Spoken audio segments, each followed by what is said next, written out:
morning, Yadaka. Good morning, Master Terra. You seem well rested, as that errant spot of drool might attest. What? Oh my. After you wash your face, come to breakfast. GT Labs has something special planned for today. It seems like it's been forever since I've had a good meal. Your goal at mealtime seems to be the annihilation of your food's flavor via weapons-grade spices. I fail to see how you can deem these good meals. Even if it's just rice and spice. Good taste is in the tongue of the beholder. I would usually agree. In your case, though, Master, I find such an argument utterly unconvincing, to put it mildly. Mildly? There's nothing mild about that opinion. You're just being rude. What's the news on communications? There's barely a signal and a ton of noise. This is a complete mess.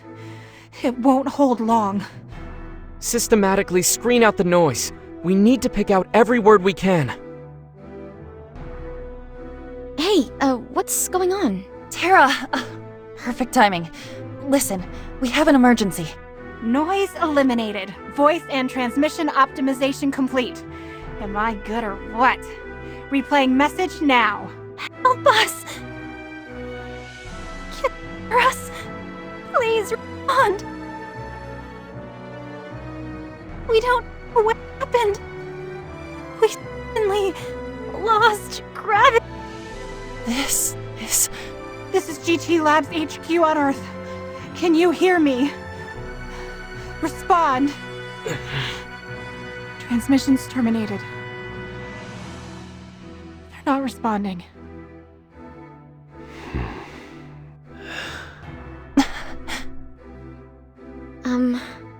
What was that message? It was from the Mars branch of GT Labs. They weren't scheduled to contact us for 2 days, but they suddenly sent a message this morning. Not a standard howdy-do, I imagine. No. Gillian, what are you seeing on the asterism? Pluto will be sharing his report momentarily. You might want to sit down. Even I can't believe what I'm seeing here. Observation data from the asterism incoming. But this is impossible. Calm down. Breathe. You won't get anywhere otherwise. Just report what's coming in, okay? It's gone. The entire planet. Mars has disappeared. What? Could there be a mistake? We're still able to receive messages from the Mars branch. I've exhausted all possibilities. Mars isn't showing up on observation from any angle. It's like it was never there. But they just sent a transmission. Are you saying the planet vanished in an instant? Guess we'll have to go and see for ourselves, huh? Are you serious? There's nothing showing up on the instruments. If we go and nothing's wrong, no harm, no foul. We have to determine whether Mars is truly gone or not. There is the possibility that our sensors are experiencing some manner of interference. True. We can't make decisions on conjecture and blind guesses. We have to observe the situation directly. Yes. Also, there was something in that message that worries me. The part that sounded like lost gravity, right? Yes. Only the relayers are capable of that trick. This makes sense even if our comms or sensors are experiencing interference. The relayers are a life form, far beyond human understanding. It'd be child's play for them to disrupt our instruments. Himiko, what's the word from your stars? I've got a bad feeling about this. So do the stars. I can't see them in the daytime, obviously, but it's clear they're anxious. Then let's go. Quickly. Hold it. Going to Mars isn't like going to the moon. Even a one-way trip takes months. No need to worry, Isaac. Have you forgotten the asterism's full designation? The Experimental Supergravity Vessel Asterism. I see. With a supergravity drive, you won't need even a month to get to Mars. But I can't authorize this. The asterism is an experimental vessel. It's made such trips only 2-3 times, and only over short distances. Mars is out of the question. But we have to take that risk. We don't even know if Mars still exists. There's also the matter of the Martian monolith. If the relayers are active on Mars, then forget about the Mars branch. Recovering the monolith is our top priority. What's the Martian monolith? What? How could you possibly not... Never mind. Yudaka, Himiko, fill her in. It wouldn't kill you to do it yourself. The so-called Martian monolith is a cube-shaped stone first photographed by one of NASA's Mars rovers in the year 2008. Just like the face on Mars, the monolith was once held to be the work of a sentient race. The face, though, is just an accident of geology. But from the sound of things, this monolith isn't. Right. I've only seen it in photos, but it really is a monolith, not just a random stone. And, as we discovered when we got to Mars, there's more than one. We think that they're a message left behind by an ancient Milky Way civilization. The Mars branch was researching and analyzing the monoliths. I see. The value of that research is self-evident even to me.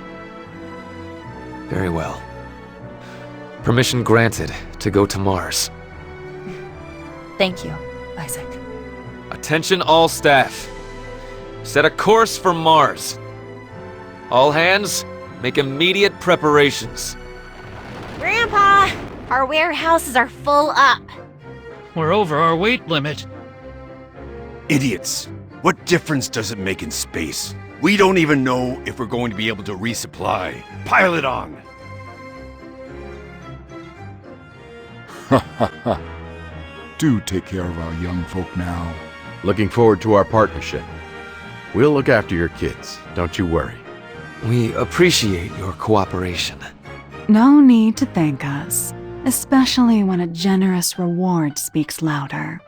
And as your helpful hired privateers, we're gonna work to earn that reward. Just sit back and let us do the heavy lifting. Looking forward to working with you. And apologies in advance for any trouble Tat causes. Hey, seriously? I'm the weak link now? Look, I know we're in a business partnership, but how did we end up forking over stellar gears to them? Ever since the original one was hijacked, GT Labs has been considering upgrading its military capabilities. But, as you know, GT Labs is a research organization, not a military force. We're forbidden from maintaining an arsenal. That's why you formed a business partnership with us. We have our own private military after all. Atlas dispatches its units in emergencies, and GT Lab supplies us with its cutting-edge technology. Thanks to our clash with the Star Council, it came to light that they were innocent of collaborating with the relayers. So, Atlas and GT Labs entered into private talks. I see. It's reassuring to have the #1 military supplier on our side.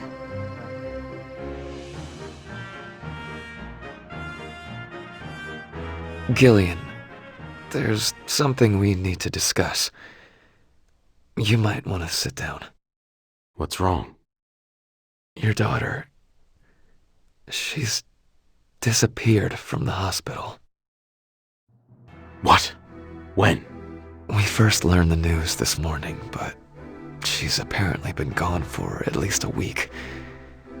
Neil and the others on the Intelligence Bureau are on the case. The timing couldn't be worse.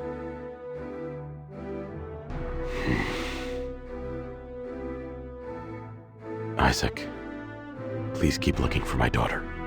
So, you're going to Mars? It's not like I can help if I stay behind. I became captain of this ship for her sake, to ensure she can live in a peaceful world. Thank you. Don't worry. We'll do our very best to find your daughter. How's Mizuno? Is she coming around? No, seems as if she's still asleep. As if I would expect anything else. Honestly, how long is that slacker expecting me to tolerate this? Is the hospital safe? I hear the military has its tendrils in there. I understand GT Labs hospitals have a VIP wing, so she's probably alright. I've heard she's under guard as well. They're really pulling out the stops for her. Mercury, there's something I need to tell you. And what would that be? It's not about the tomatoes and eggplants I was growing, is it? I told you before. It's about Lieutenant Prince. I asked someone I know in the military to check up on him for me. To be honest, I don't know how you're gonna take this, but I think it's better you hear it now. I think I can guess. He was released as commander of the 404th, wasn't he? He was court-martialed, and the other day, he was executed by firing squad. What? I see. I wish I had expressed my thanks earlier. Say, son. You said he was executed, correct? If so, then who is that standing right over there? Hello, ladies. What are you doing in that creepy mask, Lieutenant Prince? Maybe you're mistaking me for someone else. As if that 2-bit disguise could pull the wool over my flawless eyes. You could at least make an effort to emulate his manner of speaking, you know. I don't know what you're talking about. I'm Observer. This ship's inspector. Still intent on playing games, I see. Suit yourself. Honestly, how could I have been so blind before? By the way, Mizu... Your sister, who was rescued. How is she doing? She's in the hospital, still unconscious. Thankfully, looks like she'll make it though. I see. Son, let's get out of here. We don't have time to waste on the likes of this man. Yeah, sure. Second Lieutenant Prince. Come on. I'm not... Thank you for saving my sister. I failed to tell you before. I won't make that mistake now. This dose should do it. Now, where's the rubbing alcohol? If worst comes to worst, I could always use my handy-dandy magic spit. Uranus, if there's anything I can do to help you. Like you're in any shape to help anyone. Keep up that talk and you're getting a rectal thermometer right up your butt. What a shameful suggestion. No way. Not into it. Try Terra. Kinda disturbing that you would rat out your friends so easily. Man, and that one seems like such an angel, too. Back on topic. I do feel horrible lying in bed, all by myself, while everyone else is fully mobilized. Look, we all have our roles to play. What's yours? I'm a pilot. Then focus on getting back to full strength. If you strain yourself to help now, then you won't be back at 100% when we really need you. My body truly must be cursed. Some child of destiny I am. Why would the will of a star choose a body like mine as its vessel? Beats me. But, you know, maybe it's precisely because you were so determined to be strong and proud despite your frail body that the stars chose you. I'll suppose I'll take your word for it. But frankly, I think you're humoring me. Oh boy. Just listen to your doctor, okay? Say, Uranus. What now? Thank you. So Luna's going to Mars too? Yes. Isaac asked us to take her along. Perhaps the more diplomatic expression would be making her our problem? That's the cover story. Seems more and more people at GT Labs and in the United Earth government see Luna as dangerous. So the idea is to take the heat off Luna and keep her safe from those people till everything dies down. Considering all that's happened, such a measure is most broad-minded. So, anyhow, Luna, you're going to be going with us to Mars. Pack your bags. Maybe save that conversation for when I'm not around next time. Wow. Even the first stars got no tact. But, it's not like I've got any objection to your little excursion. Hopefully the Earth gets blown up while we're gone. You look like you just heard something alarming. Indeed. This vessel is headed for Mars. I understand. Yes. Perhaps you should take one last look at the stars from Earth prior to departure. Unnecessary. The sight of the stars from Mars also holds interest. I will gladly accompany you. By the way, got any guesses as to what that repulsive force signature on Mars is up to? Unknown. However, our objective is the revival of Aphrodite, not indiscriminate destruction. In other words, there's another key to Aphrodite's cage on Mars? Unknown. However, if my brethren are on Mars, it is a possibility. All right. Preparations for Mars complete. I think we're ready for takeoff. A rare situation for you, Himiko. What's next? Getting struck by a stray meteor? Hey, Himiko? Oh, Tara.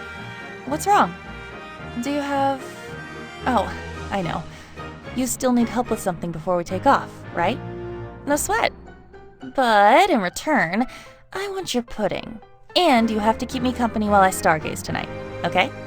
No, I'm already set to go. I didn't have anything but the clothes on my back when I came aboard the asterism anyway. I wanted to ask about Niall. Why didn't you invite her aboard the asterism?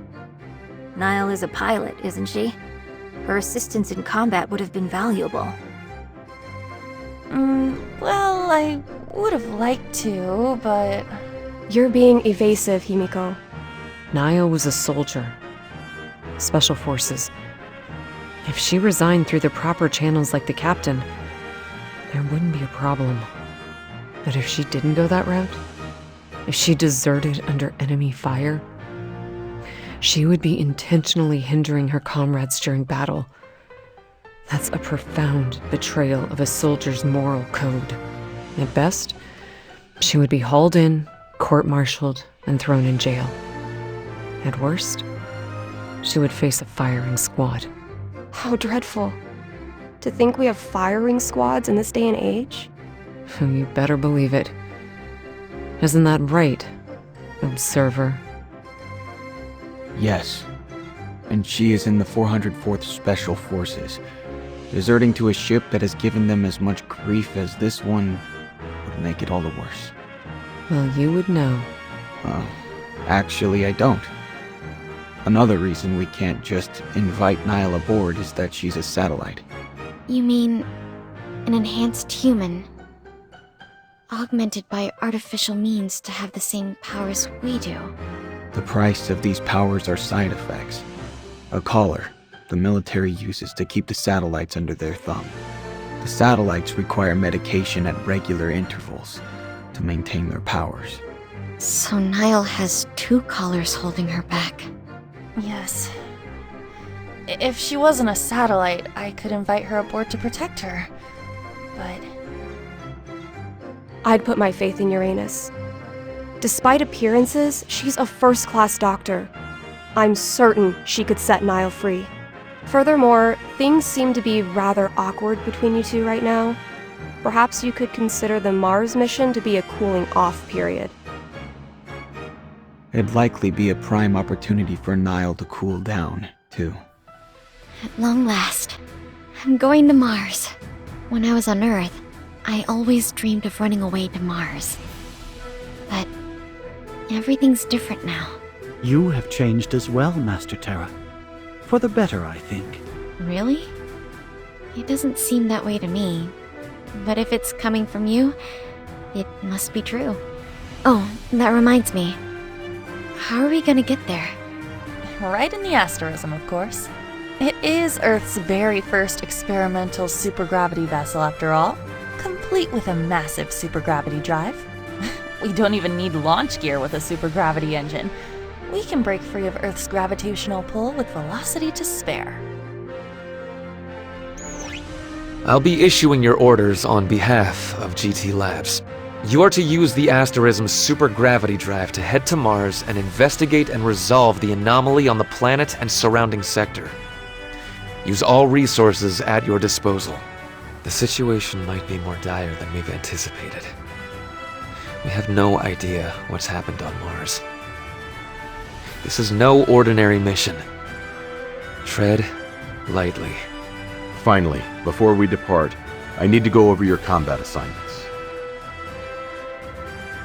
Terra, Milky Way, Mintaka, you're our assault team.